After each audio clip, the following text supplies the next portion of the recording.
Me and my broken heart. I need a little loving tonight.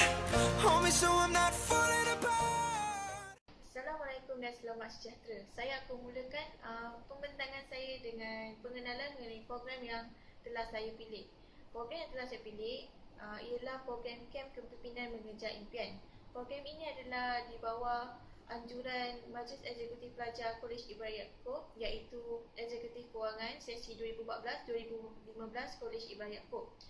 Program ini berlangsung selama 3 hari 2 malam bertempat di Kolej Pendeta Zahbah. Dan program ini disertai oleh 40 orang peserta daripada MRSM Kuala Kelawang, Jerebu, Negeri Sembilan. Program ini merupakan satu program yang bersifat motivasi kepada pelajar untuk meningkatkan motivasi mereka dalam menempuh peperiksaan yang bakal mereka tempuhi. Not falling apart. A little but I'm hoping it might kickstart. Me and my Seterusnya saya akan teruskan dengan pemikiran kritikal. Pemikiran kritikal bermaksud orang yang berfikir secara reaktif. Seseorang yang mempunyai pemikiran kritikal pandai untuk memberikan kritikan-kritikan yang tajam dan membuat penilaian yang reflektif. Seterusnya, Dewi pada tahun 1993 juga menifatkan pemikiran kritis ini adalah pemikiran yang reflektif, iaitu memikir dengan mendalam dan memberi pertimbangan yang serius tentang sesuatu. Konsep ini juga menekankan bahawa kemungkinan manusia mula berfikir sebagai daya usaha untuk menyesuaikan diri kepada persekitaran yang sukar. Seterusnya, saya teruskan dengan penyelesaian masalah. Penyelesaian masalah ialah satu daripada proses kognitif, iaitu satu proses untuk mengetahui sesuatu.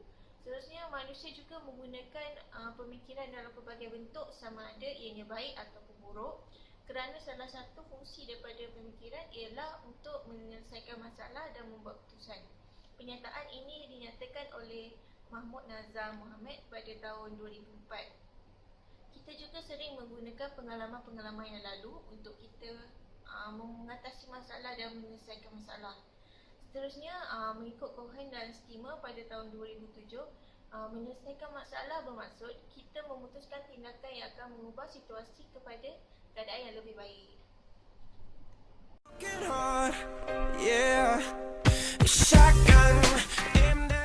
Kemudian kita teruskan dengan pemikiran kritikal dan penyelesaian masalah ketika saya berprogram. Memang saya tidak nafikan bahawa ketika berprogram kita memang akan dihimpit dengan pelbagai masalah. Oleh sebab itu, saya dan ahli pos program yang lain telah merencanakan satu pelan tindakan jangka pendek dan satu pelan tindakan jangka panjang. Hal ini adalah untuk memastikan segala masalah yang kemungkinan akan berlaku dapat diatasi dengan baik, sekaligus dapat memaksimumkan masalah yang bakal datang. Ketika berprogram pula, terdapat beberapa masalah juga yang kami hadapi. Masalah yang pertama ialah aktiviti yang dirancang tidak dapat dijalankan.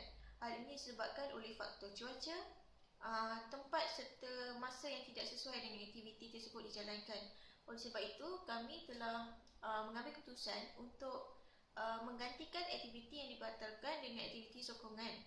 Tetapi kesannya kepada peserta adalah peserta tidak dapat menerima dengan baik mesej daripada aktiviti tersebut.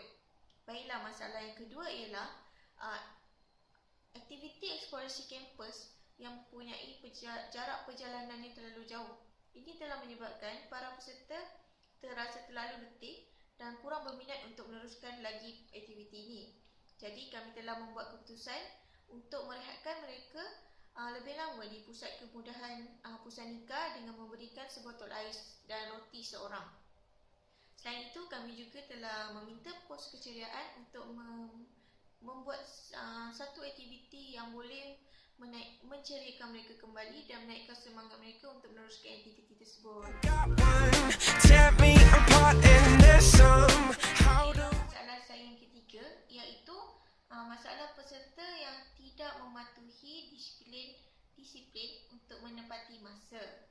Telah diingatkan pada awal program bahawa peserta perlulah mematuhi arahan dan menepati masa yang telah ditetapkan dalam jadual. Tetapi terdapat juga beberapa peserta yang telah melanggar arahan dan tidak menepati masa. Disebabkan ini, mereka aktiviti terpaksa dihabiskan lambat ataupun dibatalkan. Mereka juga tidak bangun bersembahyang solat berjemaah untuk subuh. Oleh sebab itu, saya dan AJK Pos Protokol yang lain telah menyuarakan kepada Ketua Pengarah supaya Ketua Pengarah mengenakan hukuman kepada pelajar yang tidak menepati masa. Selain itu, kami juga memberi cadangan untuk Ketua Pengarah melantik pos keselamatan supaya mengejutkan mereka pada setiap awal pagi bagi menunaikan solat subuh berjemaah. Yang masalah saya yang terakhir ialah bilangan fasilitator yang melebihi daripada bilangan peserta.